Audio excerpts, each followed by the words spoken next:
Hi,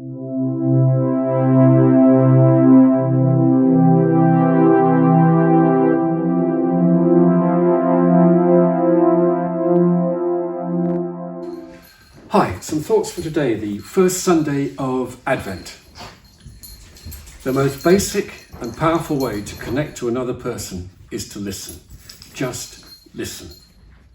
A loving silence often has more power to heal and to connect than most well-intentioned words. So wrote Rachel Reman. Charles Swindoll, the American writer and preacher, wrote this in his book, Stressed Factions. He said, "I vividly remember some time back being caught in the undertow of too many commitments in too few days. It wasn't long before I was snapping at my wife and our children, choking down my food at mealtimes, and feeling irritated at those unexpected interruptions during the day. Before long, things around our home started reflecting the pattern of my hurry-up style. It was becoming unbearable. I distinctly recall after supper one evening the words of our younger daughter, Colleen. She wanted to tell me about something important that had happened to her at school that day.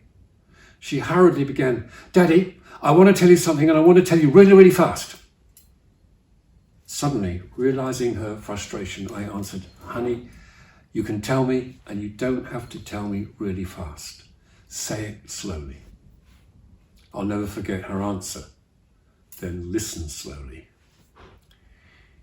In our reading today, Jesus is urging his friends to stay alert and not to be distracted by the noises and mayhem going on around them. He is wanting them to be still, to listen and to be alert, and not to let their hearts get weighed down by the worries and anxieties of the world. I guess it is a fitting reminder for this time of the year. It is such a special time, full of wonder, beauty and love. The sheer joy and enthusiasm of the school nativities, the Christmas adverts, Ebanana carrot from Aldi and McDonald's monster in the cupboard, the carols, the old films, the songs. Chris Rea is still driving home for Christmas and East 17 asking us to stay another day. And don't forget your little Christmas jumper. It all creates a wonderful atmosphere, but also it becomes manic and very stressful. Just ask any reception class teacher as they wonder whether their little ones will do their bit on the day. The shops go crazy and the cards are not written. And people like me tell us all to find time of stillness and quietness. What planet is he on? However, it is especially good and especially necessary in frantic times to give ourselves precious, quiet moments. Those moments when once again we can hear the familiar story and be touched by it once again. The poet wrote, "No idea under the sun is new.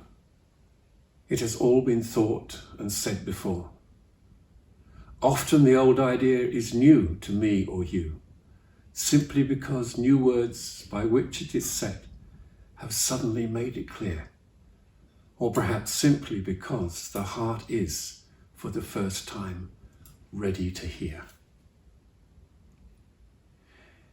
If we can, it's good for us to be still and listen slowly, as little Colleen said to her dad.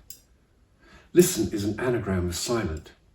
We need sometimes to be silent, to listen and to hear the old story once again with a heart and mind that is just still for a moment.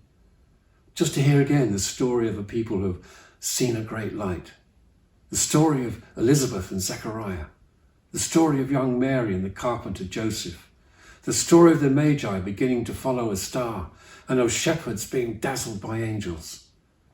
Just to hear the familiar story and perhaps in stillness and quietness to hear it as if for the first time. Through the story and the individuals within it, God speaks and asks us to listen slowly. So travel safe, pilgrim.